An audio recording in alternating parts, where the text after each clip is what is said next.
चलिए आज बात करते हैं एक ऐसे प्राचीन जड़ी बूटी की जिसे उसके वैज्ञानिक नाम से कम और एक बहुत ही काव्यात्मक नाम से ज्यादा जाना जाता है।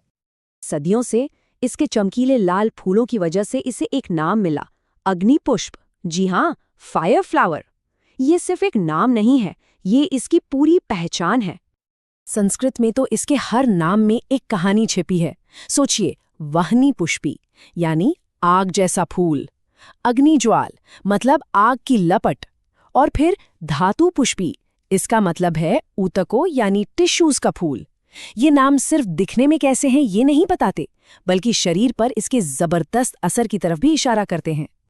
तो सवाल ये है कि आखिर इस पौधे में ऐसा क्या खास है, क्या है जो इसे इतना महान बनाता है? इसका जवाब छिपा है इसके लंबे, बहुत लंबे इतिहास में। चलिए समझते हैं। इसकी कहानी कोई 100-200 साल पुरानी नहीं, बल्कि हजारों साल पुरानी है। वैदिक काल से ही इसका जिक्र मिलता है। फिर आए चरक और सुश्रुत जैसे महान आचार्य। उन्होंने बताया कि ये पाचन और घाव भरने में कितनी कारगर है। लेकिन असली गेम चेंजर थे वाघभट्ट 17वीं शताब्दी में। उन्होंने इसकी एक बिल्कुल नई खूबी खोजी, फर्मेंटेशन शुरू करने की ताकत। और आज तो मॉडर्न साइंस भी मानती है कि हाँ, जो बातें हजारों साल पहले कही गई थीं वो सच थीं। इतिहास तो कमाल का है, पर आयुर्वेद इसे साइंटिफिकली कैसे समझता है? इसका जवाब हमें रस पंचक में मिलता है। ये आयुर्वेद का वो ढांचा है जो किसी भी जड़ी बूटी के 5 खास गुणों को समझाता है। रसपंचक में सबसे पहले आता है इसका रस यानी टेस्ट। इसका स्वाद है कषाय यानी कसैला। सोचिए, जैसे आंवला खाने पर मुंह में एक सूखापन सा महसूस होता है ना, बस वही।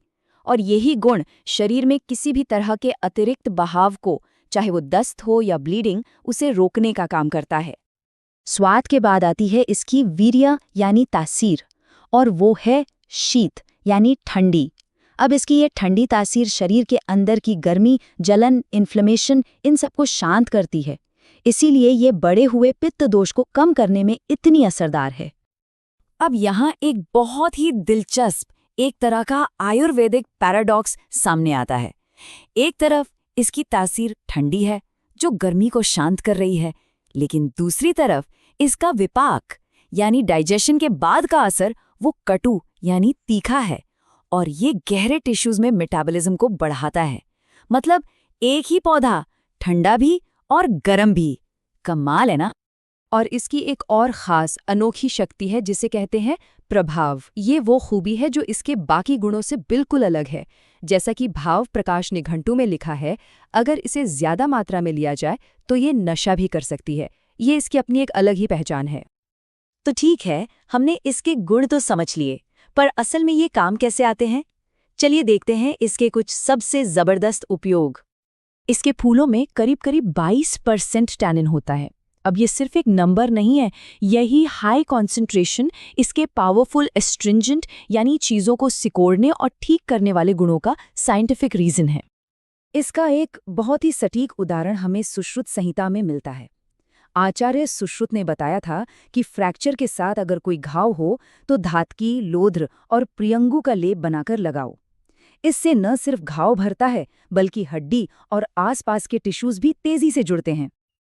लेकिन आयुर्वेद में धातकी के जो सबसे हैरान करने वाली और शायद सबसे जरूरी भूमिका है, वो कुछ और ही है।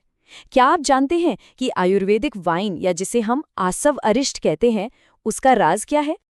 वो राज है धातके। देखिए, इसके फूलों में नेचुरली जंगली यीस्ट मौजूद होता है। साथ ही इसका जो हाई टैनिन कंटेंट है, वो फर्मेंटेशन के लिए एक परफेक्ट माहौल बनाता है।